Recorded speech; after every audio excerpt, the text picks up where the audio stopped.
বিয়ের 4 দিন হতে না হতেই কেন শ্বশুর বাড়ির থেকে বরকে নিয়ে চলে আসতে বাধ্য হলাম? কি ঝগড়াঝাঁটি হয়েছিল নাকি শ্বশুর শাশুড়ি বাড়ি থেকে বের করে দিয়েছে? তো সেটা সব কিছুই তোমাদের সঙ্গে আজকে ভিডিওতে শেয়ার করব। তার জন্য আমার পুরো ভিডিওটা দেখতে থাকো, আশা করছি তোমাদের ভালো লাগবে। তো এখন সকাল 9টার মতো বাজে। সকালে ঘুম থেকে উঠে পড়েই চলে গেছিলাম একটু বাজারে। সমস্ত আলু পেঁয়াজ আদা রসুন সব শেষ হয়ে গেছিলো বাজার, তার জন্য একটু বাজারে চলে গেছিলাম। বাজার করে নিয়ে এসে প্রথমে 1 কাপ চা খেয়ে নিলাম।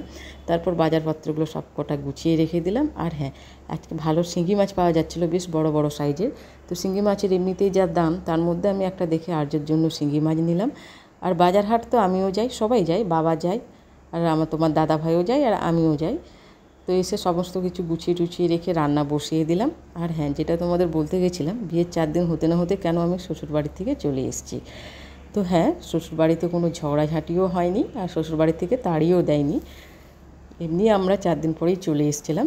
তো তোমাদের যেটা প্রথমেই বলি, কারণ আমার বাপের বাড়ি যেখানে, সেখানেই আমি বিয়ের আগের থেকেই কাজ করি, মানে ওই এলাকাতেই একটা অফিসে আমি কাজ করি। আর তোমার দাদাভাই যে কাজ করে তার অফিসটাও কিন্তু আমার বাপের বাড়িরই কাছাকাছি। আর আমার শ্বশুরবাড়ি যেখানে, সেটা অনেকটা গ্রামে, এবং কি যাতায়াত ব্যবস্থাও খুব একটা ভালো না। সকালে এসে ওখান থেকে অফিস করে রাতে ফিরে যাওয়া সম্ভব না, কারণ রাতের দিকে গাড়ি ঘোড়া সেরকম চলে না, যেহেতু অনেকটা গ্রামের মধ্যে অনেকটা সমস্যাই হবে। তার জন্য আমরা বিয়ের 4 দিন পরেই সমস্ত ব্যাগপত্র গুছিয়ে নিয়ে চলে এসেছি বাপের বাড়িতে। তবে হ্যাঁ, বাপের বাড়িতে তো কোনো জামাইরা থাকতে চায় না মেয়ের, মানে শ্বশুর বাড়িতে, কিন্তু বাধ্য হয়ে তোমাদের দাদাভাই বা আমার বাপের বাড়িতেই থেকে গেছে। কারণ আমার বাপের বাড়িতে সেরকম কেউ নেই, বাবা মা আর ভাই থাকে। আর তারপর আসার পর যখন আমরা ভাবছিলাম যে না, আলাদা বাড়ি নিয়ে এবার সরে যাব, তখনই আর্য হয়। এবং আর্য ছোটো থাকায় আমরা আলাদা হয়ে যেতে পারিনি, কারণ আর্যকে দেখাশোনার তো লোকের দরকার। তার জন্য আমরা প্রথম থেকেই বাপের বাড়িতেই থেকে যাই। এই হলো কারণ, সেরকম কোনো কারণই নেই। তো যাই হোক, তোমাদের সঙ্গে আজকে একটা জীবনের অনেক বড় অধ্যায় শেয়ার করলাম। তো যাই হোক, তারপর দেখো এদিকে আমি রান্নাবান্নাও একদম বসিয়ে দিয়েছি। রান্নাবান্না সেরকম বেশি কিছুই করব না, একদম 2টো আইটেম করব, আর কিছুই করব না, কারণ এমনিতে যা গরম, ভাল লাগছে না, শরীরটাও সেরকম একটা ভালো নেই। তো দেখো, তার জন্য আমি প্রথমে ওই মাছগুলো ভাজা করে নিয়েছি। মাছের একটা আইটেম করব, আর একটা হচ্ছে আলু আর কুঁদরি দিয়ে সবজি বানাবো, ব্যাস। তো মাছগুলো ভাজা করে, ওই মাছগুলো হচ্ছে সরষে আর চাল মগজ দিয়ে রান্না করব। তো যাই হোক, হচ্ছে মাছ ভাজা হয়ে গেছে, আমার মশলা কষানোও হয়ে গেছে, পরিমাণ মতো জল দিয়ে দিয়েছি।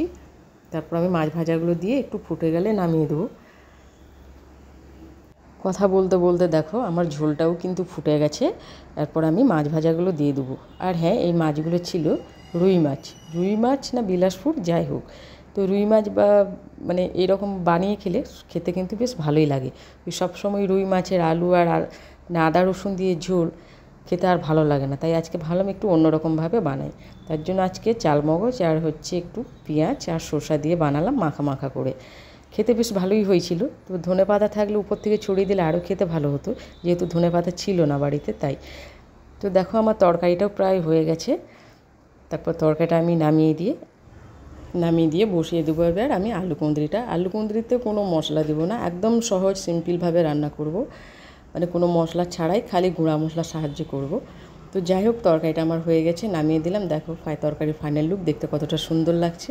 তো যাই হোক, এরপর আমি যে আলু কুঁদরিটাও বসিয়ে দিলাম। হাঁড়িটার মধ্যে আমি দিয়েছি একটু তেল, কালো জিরে আর কুঁদরি আলু তুলে হলুদ, লঙ্কা, ধনিয়া গুঁড়া, জিরা গুঁড়া এসব দিয়ে একটু ভালো করে কষিয়ে সিদ্ধ করে একদম মাখা মাখা করে নামিয়ে দেবো। তো যাই হোক, ভিডিওটা আমার এই পর্যন্তই। যদি ভিডিওটা ভালো লাগে, যদি ইউটিউব থেকে দেখো তাহলে অবশ্যই সাবস্ক্রাইব করে দিও, আর যদি ফেসবুক থেকে আমার ভিডিওটা দেখো তো অবশ্যই পেজটা ফলো করে দিও। তো আজকের মতো এই পর্যন্তই, আবার দেখা হবে নেক্সট ব্লগে। সবাই ভালো থাকো, সুস্থ থাকো, তো বাই বাই।